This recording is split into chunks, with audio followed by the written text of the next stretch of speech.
O estado de São Paulo é um dos maiores consumidores energéticos do país, cujo consumo vem crescendo anualmente. A indústria paulista representa o maior parque industrial do país e é consumidora de grande parte da energia produzida no estado. Existe uma grande preocupação quanto aos rumos que tomarão as questões energéticas no futuro. A matriz energética do estado possui uma capacidade de produção de 23 gigawatts, o que representa 15% da produção brasileira. A maior parcela da produção paulista, 65%, vem das usinas hidrelétricas, seguida das termoelétricas, a biomassa, que corresponde a 25% da produção, e os 10% restantes é produzida pelas termoelétricas fósseis, apesar de já existirem no estado instalações de energia eólica e fotovoltaica, ainda não tem representatividade na matriz estadual. A falta de iluminação no principal trevo de acesso à cidade de Morro Agudo, estado de São Paulo, localizado na rodovia Tiradentes, quilômetro 101, tem oferecido risco aos usuários.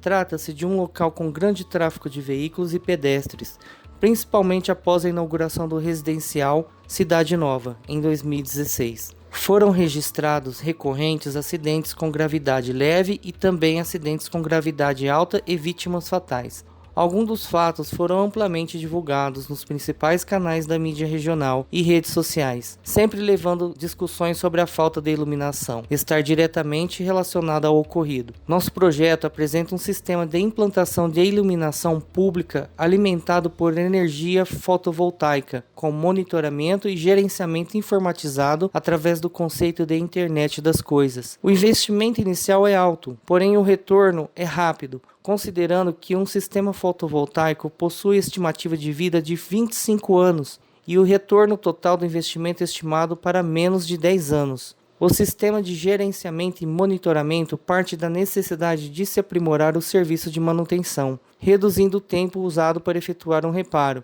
evitando que haja falta de energia ou deterioração do sistema por demora no atendimento, que a falta de simples reparos podem ocasionar defeitos graves, que levam à consequente perda de partes importantes do sistema e comprometimento de toda a estrutura. Fala pessoal, beleza? Bom, aqui eu vou falar um pouquinho sobre como é o trevo e como deve ser feita a implementação da iluminação desse trevo. Bom, o trevo é na cidade de Morro Agudo. A gente, para fazer para verificar a iluminação, a gente usou o padrão da Companhia de Energia de Minas Gerais, onde no documento que eles publicaram tem todas as normas de iluminação pública tanto de vias urbanas como de rodovias. Aqui a gente tem um resumo dessas normas. Eu vou falar rapidinho para vocês. A iluminação dos trevos deve se estender por 100 metros além dos trevos, né? Então os trevos devem ser iluminados, mas as ruas devem possuir, as extensões desses trevos devem continuar tendo iluminação por 100 metros. A iluminação desses trechos devem ter incremento e redução de iluminação de forma gradual, para que não cause ofuscamento e cegueira momentânea dos usuários.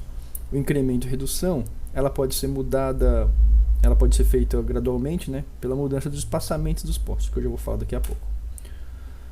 O trevo de Morro Agudo, ele tem essas dimensões da planta recebida pela prefeitura.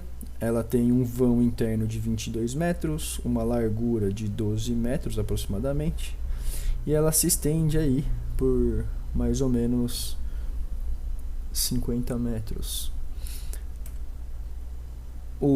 A foto real desse trevo está nessas duas imagens. Com a visão aérea, a gente consegue perceber como que ele foi projetado. A gente percebe que existe iluminação pública dos dois lados, né? Tanto nos dois trechos urbanos, porém na parte que é de rodovia não tem iluminação nenhuma. Bom, as normas de iluminação do canteiro central do trevo, elas devem ter uma distância entre os dois postes de no mínimo 6 metros e essa distância tem que, como tem 22 metros de vão interno, ela é aceitável. As iluminações devem ser em cima da parte de tráfego e a largura das rodovias devem ter comprimento largura L. A iluminação da rodovia, sem ser na parte do trevo, é aconselhado que seja de iluminação bilateral, com a altura H e os postes com altura H e a largura L das pistas. Bom, quais são as variáveis que a gente usa na iluminação pública? Nessa iluminação, altura do poste H em metros, largura da pista em metros, fluxo luminoso em lumens, a iluminância em lux, a área a ser iluminada, que vai ser em metros quadrados, e dois fatores, o fator de depreciação e o coeficiente de utilização. O fator de depreciação está ligado com as normas de IP66 e IP65.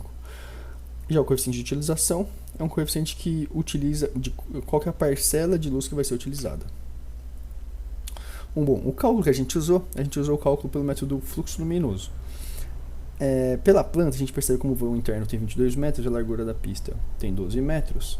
É necessário que os postes tenham pelo menos 7,5 metros de tamanho, né? A norma é que a altura vezes 1,6 tem que ser menor do que a largura da pista.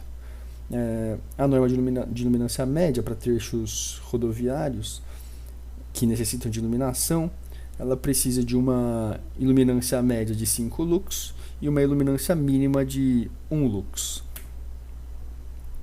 A gente usou o cálculo do método fluxo luminoso, onde o fluxo luminoso é a iluminância vezes a área a ser iluminada, dividido pelos dois fatores.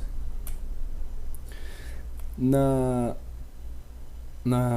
área iluminada, como eu preciso que seja a iluminância média 5 lumens, calculando, a gente vê que a área necessária de iluminação para esse tipo de lâmpada, né, que é a lâmpada de sódio 70 watts, com índice de proteção 65, e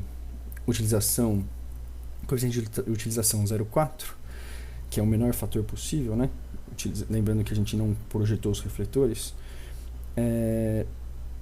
a gente usando essa equação, a gente percebe que a área iluminada deveria ser de 400 metros, usando esses atributos, e aí, extraindo a raiz de 400, a gente percebe que a distância entre os postes, né, o espaçamento entre os postes deve ser de no mínimo 20 metros para obtenção da iluminância média. Já para a iluminância mínima, a gente altera os valores e percebe que para ter uma iluminação mínima, os postes podem estar espaçados de 40 metros, porque a área necessária para ser iluminada é de 1.600 metros quadrados.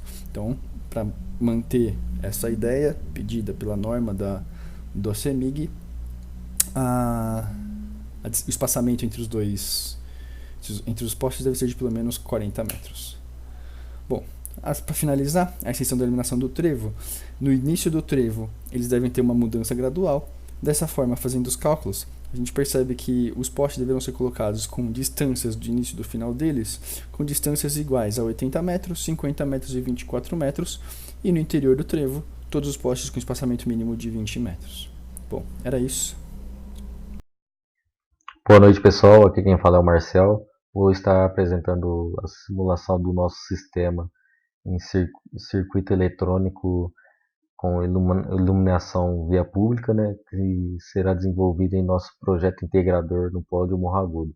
Logo mais minha apresentação, o Jorge vai estar apresentando a explicação do código de programação no Arduino referente a esta simulação do nosso sistema.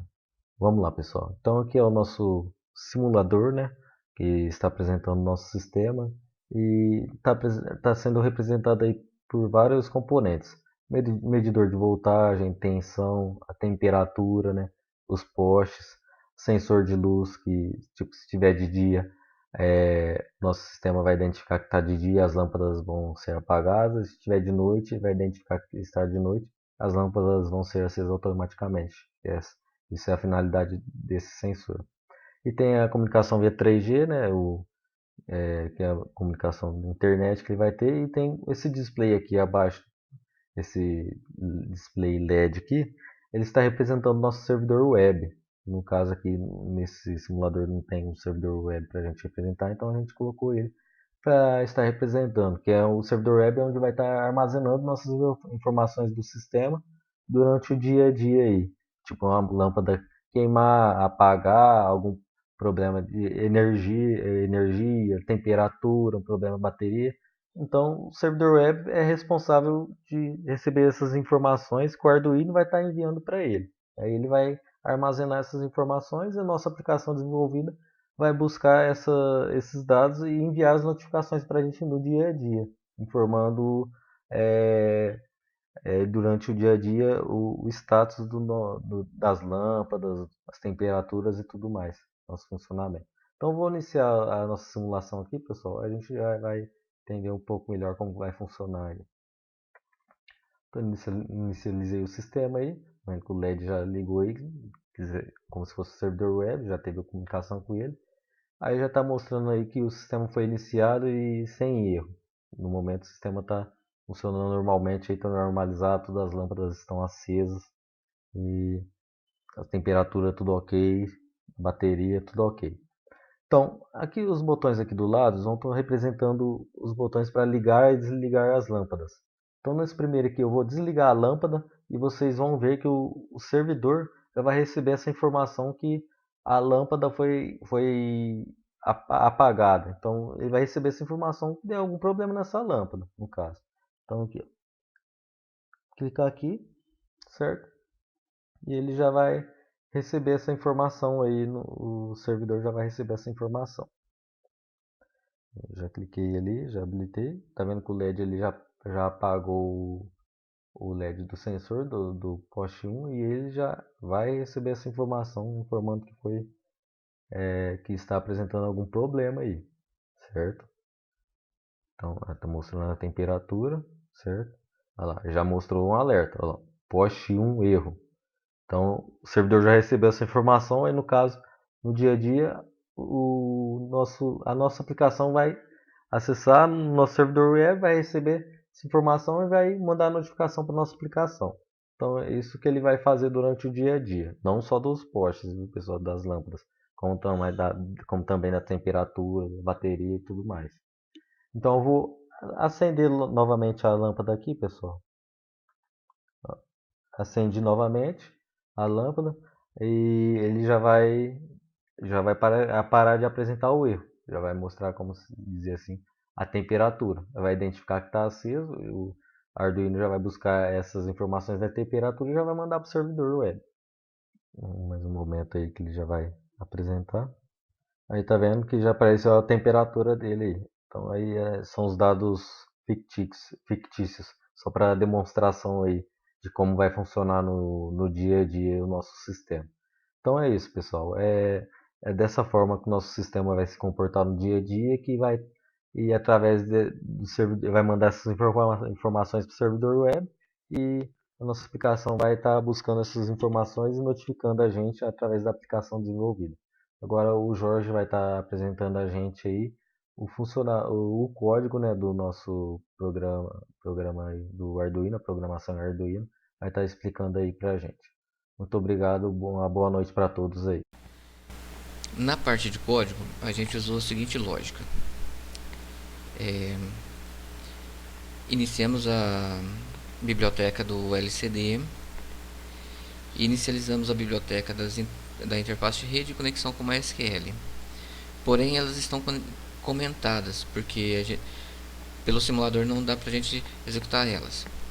Em seguida, inicializamos todas as variáveis globais. Cada uma dessas variáveis recebeu o pino do Arduino. Em seguida, a gente configurou a interface de rede e definiu que a cada 5 minutos ela vai comunicar com o banco de dados. Também configuramos o servidor de banco com usuário e senha e o IP do servidor. Em seguida, iniciamos a SQL e a conexão com o banco de dados. Em setup, que é a inicialização do programa, ela vai executar uma vez só. Definimos que cada pino recebe entrada e saída de dados.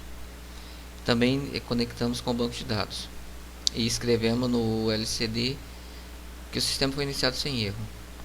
Na sequência do programa em loop, a gente pegou o pino 1 do fotoresistor do sensor de luz e fizemos a seguinte comparação. Se ele for maior ou igual a 800, ele vai acender todas as lâmpadas, senão ele desliga. Mas dentro dessa comparação, se ele é maior ou igual a 800, ele faz uma verificação no pino da lâmpada. Se o pino receber o valor 1, retornar o valor 1, então é porque tem um erro. Então ele vai escrever no LCD que existe um erro naquela lâmpada. Senão ele vai acender ela. Foi feita a comparação para todas as lâmpadas dentro dessa condição. Na sequência, pegamos os pinos das lâmpadas e verificamos se tem algum erro, se retornou 1. E somamos todos eles, todos os quatro pinos. O resultado, se o resultado for igual a 0, então não tem erro, ele vai continuar o programa e vai escrever no LCD a temperatura máxima e mínima daquele instante. Caso contrário, vai exibir a mensagem de erro. Dentro dessa condição também, a gente colocou a verificação do milissegundo atual e verificou se ele já comunicou com o banco de dados ou não. E ele executa a inserção no banco de dados de todos os valores que a gente setou aqui, das lâmpada 1, 2, 3, 4, carga de bateria, temperatura, data e hora. Então essa inserção vai ser feita a cada 5 minutos no servidor de banco de dados. Boa noite, sou William Gomes e venho aqui hoje para apresentar a parte de programação web para o projeto integrador. No PHP, a gente usa o MySQL para poder guardar as variáveis luz e última luz para pegar as informações do Arduino, que são buscadas via PDO. Depois é feito um while para fazer a leitura constante dessas informações e um if para comparar esse valor. O parâmetro usado aqui para dar aceso apagado é 500 lumens lá, que o Arduino solta. Se for acima, a coloração vai sair azul na variável. Na variável não, na página. Se for abaixo, sai vermelho. Aqui abaixo tem o Java, que busca essas informações do PHP. E mais abaixo aqui um formulário em HTML para mostrar. Um botão de atualizar, para atualizar a qualquer momento, sem precisar esperar o sistema. E uma apresentação aqui só, atualização da luz. E no final sai o valor. Aqui, chamado aqui, esse PHP aqui, que chama, e aqui é a parte que escreve em azul ou em vermelho. Aí mais ou menos fica assim a cara dele, nessa partezinha aqui que apareceria o valor quando conectado ao Arduino. Boa noite.